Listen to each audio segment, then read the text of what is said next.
श्री गुरुवे नमः।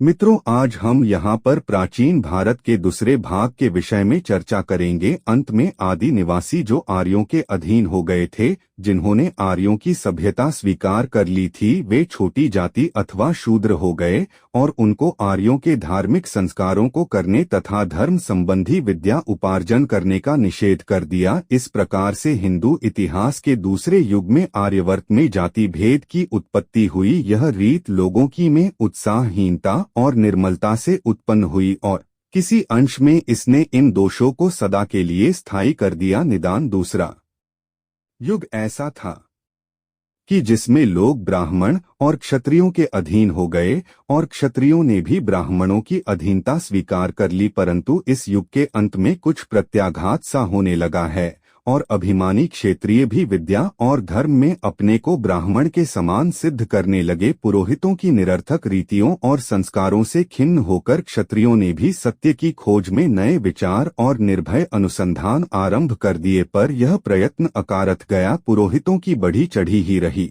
परंतु क्षत्रियों के यह ओजस्वी भी का विचार ही इस समय के रसशून्य और जीव साहित्य को रोचक बना देते हैं और यह विचार जाति में पैतृक धन की तरह रहे हैं। और पिछले वर्षों से हिंदू दर्शन शास्त्र धार्मिक परिवर्तनों की जड़ हुए हैं। इस समय में जबकि आर्य लोग गंगा की घाटी में फैले ऋग्वेद और तीनों वेद अर्थात साम, यजुर और अथर्व भी संग्रहित और संपादित हुए हैं, तब एक दूसरे प्रकार के ग्रंथों की रचना हुई जो ब्राह्मण नाम से पुकारे जाते हैं। इन ग्रंथों में यज्ञ की विधि लिखी है। यह निस्सार और विस्तीर्ण रचना सर्वसाधारण के क्षीण शक्ति होने और ब्राह्मणों के स्वमताभिमान का परिचय देती है। संसार छोड़कर वनों में जाने की प्रथा जो पहले नाम को भी नहीं थी चल पड़ी और ब्राह्मण के अंतिम भाग अर्थात अरण्यक में वन की विधि क्रियाओं का भी वर्णन है।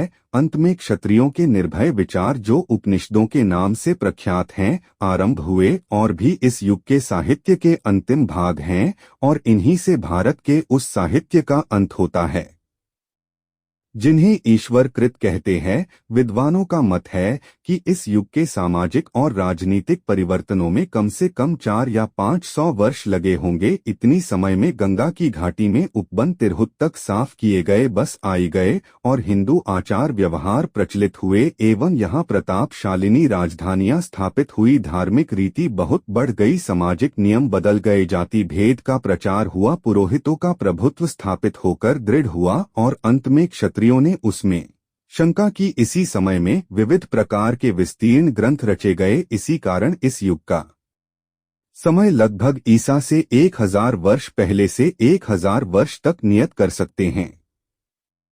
यहाँ एक दो बात जो इस काल निर्णय को दृढ़ करती है लिख देनी चाहिए। इस समय की मुख्य ऐतिहासिक बात कुरु और पांचालों का युद्ध है, जिसका वर्णन महाभारत में है और जिसके विषय में आगे वर्णन करेंगे। इस समय की साहित्य संबंधी मुख्य बातें वेदों को संग्रह करना है, पुराणों और महाभारत। उसे भी पता चलता है कि वेदों के संग्रहकर्ता इस युद्ध के समय हुए हैं, परंतु इस बात को चाहे हम माने अथवा ना माने, हम इन दोनों बातों पर अलग अलग चार करेंगे।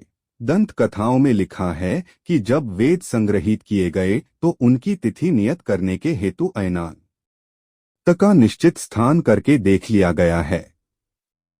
ज्योतिष की जिस ग्रंथ में निश्चित स्थान लिखा मिलता है वह पीछे का ग्रंथ है, अर्थात ईसा से 300 वर्ष के पहले का नहीं है, पर यह विचार निसंदेह पहले का है और कई विद्वान गणितज्ञों ने इसकी जांच कर इससे 1181 वर्ष पहले का बताया गया है। इस आविष्कार के विरुद्ध इन दिनों यूरोप, अमेरिका और भारतवर्ष में से बहुत कुछ लिखा गया है, परंतु विवादों में अमेरिकी कोई बात नहीं मिलती है कि जिससे हम यह विचार की सत्यता संदेह हो। हम इसे ही वेदों के अंतिम संग्रह का समय मानते हैं और कई पीढ़ियों तक कितने ही आचार्यों ने संग्रह का काम किया होगा। इसी कारण अनुमान कर सकते हैं कि वेद ईसा से 1400 अथवा 1300 वर्ष पहले ही संपादित किए गए और यही काल हमने दूसरे युग का निश्चय किया है। भारोपीय काल ईरानी देवता 1, अहुर मजदासुर मेघा 2, मित्र 3, हौम सोम 4, आतर अग्नि 5, यम 6, विवधवंत विवस्वान 7 अपाम नपतपा नपात 8 वरथेरन वृत्रधन 9 वर स्वर सूर्य 10 वायु 11 एर्यमन अर्यमन 12 उषा उषस 13 आरमिति अरमति 14 थृत आध व्यतृत। अगर आपको यह वीडियो अच्छी लगी हो तो कृपया इसे लाइक व शेयर करें व चैनल सब्सक्राइब करें। धन्यवाद।